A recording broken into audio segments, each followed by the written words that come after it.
Gonzaga Nation SI. It's a big week. It's already March Madness. The Zags have already locked up and secured their automatic bid to the NCAA tournament. The 23rd straight year the Zags have been dancing. Gonzaga Nation SI. We've got a special guest today, one of our columnists. He's a tremendous young writer with aspirations in the business. Asher Ali. Asher, thanks for joining. Dan, thank you so much for having me. How are you doing? I am good, thanks. So, you've been working with Gonzaga Nation SI now for the past couple months. You've written a number of tremendous features and articles that our readers have been able to kind of dive into and learn more about the program and some of the intricacies that are involved. Tell us a little bit about your background, though, where you grew up, how you got into journalism, and in particular, sports journalism. I grew up in Los Angeles, California, where I'm currently at now because Gonzaga is on spring break. I love it here in sunny LA, but for college, I wanted two things. I wanted to get a great education in the things I was interested in, and I wanted to go somewhere different, which was the Pacific Northwest for me. And journalism was the path that I chose to go down. I'm a double major right now in journalism and international relations because I'm also a fan of like diplomacy and just worldly happenings.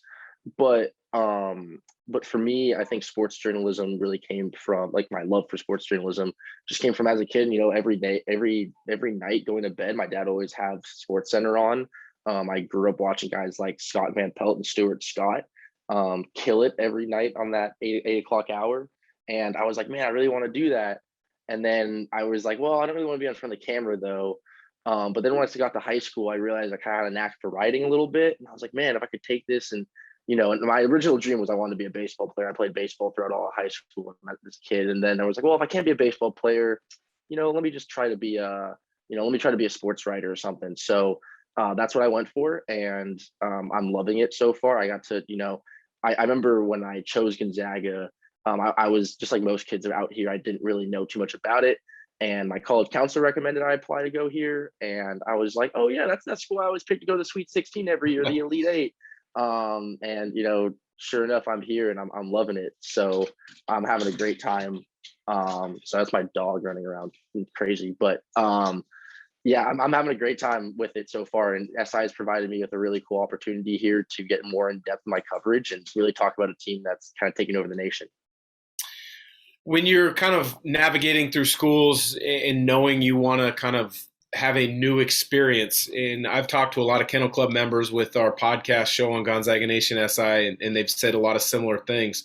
What was it about GU that stuck out to you, and has your experience been everything that you'd hoped for? Yeah, my experience has been, maybe different than what I first expected going to college. Like I didn't expect to do a lot of things that I'm doing now, but I've loved it. And the thing that stuck out to me right away when I got to Gonzaga, I remember I visited with my mom one weekend, and it was just the fact that like it was this really big kind of family community. There was this like genuine care that people seem to have for others. Um, I don't have like a background in Jesuit studies or that kind of tradition, but I could see it like right off the bat when they talked about it. It seemed very like real and like it was palpable for sure. I could tell that like the kids genuinely care, like they're opening doors for each other. I would walk by and people would just be like, "Go Zags!" randomly, and I was like, man, like that's the kind of school spirit I've been kind of like didn't even know I was looking for, but I really did like it. And then after visiting some like bigger schools and stuff, and seeing kids seemed a little bit more detached from their university, I was like, oh yeah, this place stands out for sure. So got there for that, and it was the exact same way when I got there. At least like school spirit was super high. You get that right off the bat as a freshman in orientation weekend, and then joining I joined the school's club rugby team, and like that kind of built my bond with a bunch of other kids and all sorts of things. So that was really good.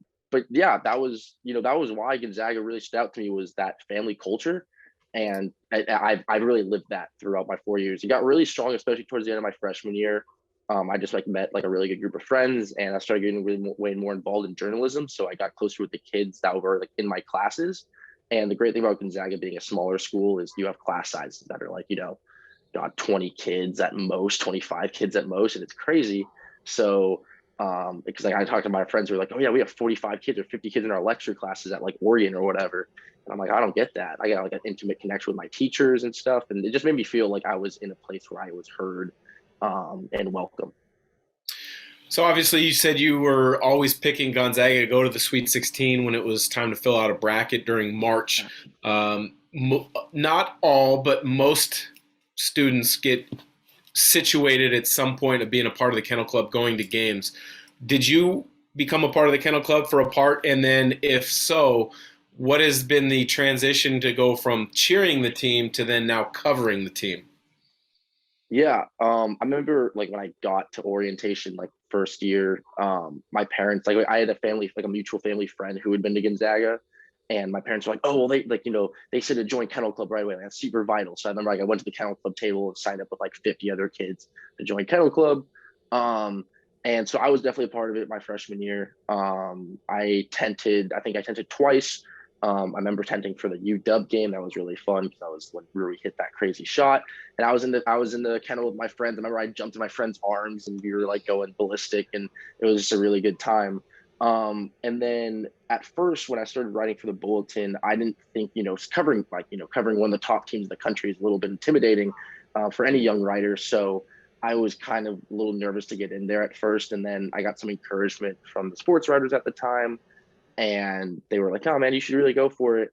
And that kind of slowly led to my transition away from being a fan to being a journalist. I started, I grew up watching basketball and playing a little bit, but I have a love for the game. So it was really cool. My first time going up in a press box, and I got to like see the court from that angle, and I was like, oh, I get to like study the game now. I was like, honestly, like the kennel's really cool. I love being a fan. I love cheering, but like I love being so you can just like really get into like the nuts and bolts of how the game works and to kind of pick that apart. And then I get to write about it. Like, how cool is that? So for me, getting that opportunity like just once was enough for me to be like, yeah, I kind of like being up in the press box, maybe just a little bit more than being a fan. That's unique for me though. I understand a lot of people love being in the kennel, and I love seeing everybody in the kennel. I love seeing my friends in it. It's what makes Gonzaga Gonzaga in parts. But I just have a real passion for looking at the game and analyzing it and getting to write about it for people to take away from things, to take things away from it. So that's been really fun for me. So it sounds like you found your passion, and that's always something that when you find it, you can chase it, you can go after those dreams within that passion. So it sounds like you've made it to finding your path. Now the next step is kind of taking steps along that path. You mentioned Scott Van Pelt, you mentioned Stuart Scott. Is there any other journalists slash broadcasters that you kind of take some inspiration from and kind of look towards their path and say, hey, I can get on a similar trajectory? Yeah, one sticks out right away, and this is somebody who I was blessed enough to know from working at the Gonzaga Bulletin, and that's Kendra Andrews, who now works for ESPN. She was actually the editor in chief of the Gonzaga Bulletin, believe it or not, the end of my freshman year, the second semester. And I got to know her, I got to build a relationship with her, and then seeing her rise up, through, and she got like right off the bat, she got a job with the Athletic covering the Nuggets, and then she went from there to NBC to cover the Warriors, and then now she's covering the Warriors for ESPN, working alongside her sister Malika. It's been great for me personally as a young person of color to see another person of color come from Gonzaga and do great things in an industry that like I have aspirations in. And so I stay in contact with her. It's kind of cool when you get a role model who you can like actually talk to, right? That's really cool. So I've been able to ask her some questions about just like, hey, how do I navigate the industry? Who do I talk to about certain things? And like if I need help writing something, I'm like, hey, how have you written like this kind of article before? She's been great for that. And so seeing her rise to the top and just seeing how she's not satisfied either. I got the chance, one of my classes actually talked to her a little while ago, and somebody asked like, hey, like you're already at ESPN, like what do you do now? And she's like, well, I still I still have aspirations. I still want to write the next best article. I still want to be the next best journalist. I still want to be on ESPN more and more and more, or Sports Center more and more. So seeing that like she's never her mindset's never changed despite her like great climbs in the industry. That's kind of a mentality I want to maintain. So she's one who sticks out to me right away. Trying to think of others. There's some really good podcasters out there. Kenny Beecham, who does stuff for TNT and Bleacher Report. He's an NBA guy for sure, but he has like a dedicated love for basketball, and I would love for that to show through in my writing. Just like, I like, not like, not any biases or anything like that, but just like a fervent passion for the game. He kind of shows that in the way that he talks about basketball. So if I could show them the way I write about basketball, I think that's two great things right there. Yeah, you mentioned Kendra. She's been a guest on the ISO podcast that I host. That's taken a break that will re pick back up after the season's over, and she does a tremendous job of covering the Warriors. And it's awesome to see a Gonzaga alum kind of ascending that ladder so quickly. How about favorite event that you have had to cover? And actually, let's make this twofold. It could be an athlete or it could be an event. Which has been the most exciting for you to cover? Yeah, I would say favorite event that I've had to cover would actually probably be for the women's basketball team my freshman year. I think it was the first women's game I covered ever at Gonzaga. I just like on a whim, like when the sports editors were pitching stories out one night, they're like, "Oh yeah, like Gonzaga women's basketball is playing number 3 Stanford on Saturday. Like anybody want to cover that?" And I was like, "Well, heck yeah, I do." So I raised my hand, went to cover the game. I didn't know much about either of our teams at that point, really. And I showed up, and like as the game's going on, I'm like, I'm studying all the players and trying to, okay, who's player, like who's this, who's that, and then I look up and like we have the lead, and it's like halfway through the second quarter. I'm like, yo, okay, this is kind of crazy. And the fans are getting really, really into it, which is awesome. It was my first experience with Coach Lisa Fortier, who is a absolute genius, I think, on the basketball court, and also just a really cool person. And I saw her getting like super excited on the sidelines on court side, and it was really fun. I got to like kind of understand the women's basketball team through that game. And then they pulled off the upset win. They as an unranked team at the time, they beat Stanford and by like 3 points. And I remember the team went crazy. The fans were going nuts. And it's really cool. I think the really cool part about the women's games is that you really get to see the community feel from it, because it's a lot of the community members out there taking up the space, and the place was packed too. The McCarthy Athletic Center was packed full of people, and everybody's rocking Gonzaga gear. You maybe had a couple Stanford fans, but everybody's rocking Gonzaga gear, and they were going so crazy at the end of it.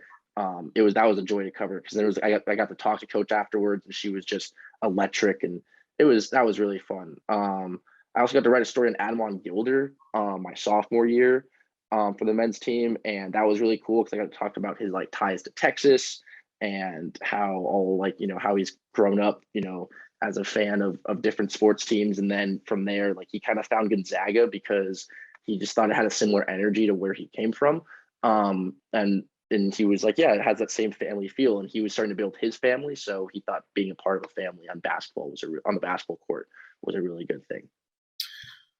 Well, hearing some of your experiences, both as a student as well as a student journalist covering the programs, has been great. You've done a tremendous job with Gonzaga Nation SI this year. Looking forward to following your coverage during the NCAA tournament. But I got to ask you this: what's your prediction for Gonzaga this season in the Uh, postseason? Predictions for Gonzaga. I think Gonzaga is a surefire number 1 overall seed in the tournament. They locked that down last night against St. Mary's. So they'll get their run of the litter as far as where they want to start their tournament run off. I'm gonna have to guess it'll be Portland. Um, it won't be easy though. There's so much parity in college basketball this season, some of the most we've seen in the past few years. We'll get a 16. Gonzaga will get a 16 seed, and may not be the toughest game in the world, but I think even from the round of 32 on, it's going to be contentious for them. And we've seen this year where Gonzaga has that target on their back, as they always do. So teams are looking to knock off the number 1 team in the country. And what sweeter way to do it than end their entire season on an upset? So every team's going to be looking for that. I do see Gonzaga does look like a legit Final Four team to me, though. I don't think there's too many, like, as a semi analyst or whatever. Like I don't see too many flaws in the program. And the flaws that do kind of get shown, Mark Few's really good at like ironing those out the next game. So if he's able to make those sort of minute-to-minute adjustments within the game, Final Four team for sure. So I guess we'll be seeing them in New Orleans. But I think a matchup with Arizona. I think Arizona is a team that we could see at some point. and that would be a really, really tough matchup for us. So Tommy Lloyd definitely knows how to keep his offense up with ours, and that could get really fun really quick. This Baylor team too. Baylor's not, Baylor's not the same team they were last year, but they still boast a really strong defensive front court. So we saw during the tournament that guys like Drew Timme and Chet Holmgren can struggle. It's possible. When they do, the guards can pick it up. But if Baylor's front court can kind of hold Drew and Chet to low numbers, that game could get really interesting. So I could see, Final Four run championship for sure, but it's March, baby. There's no telling what's going to happen. Absolutely. Well, Asher, I appreciate you being a part of Gonzaga Nation SI. Hopefully, our listeners, as well as people that follow the website, have gotten a chance to learn a little bit more about you and your great work. So thanks again for joining. Of course, Dan. Thank you so much for having me, man. I really appreciate it.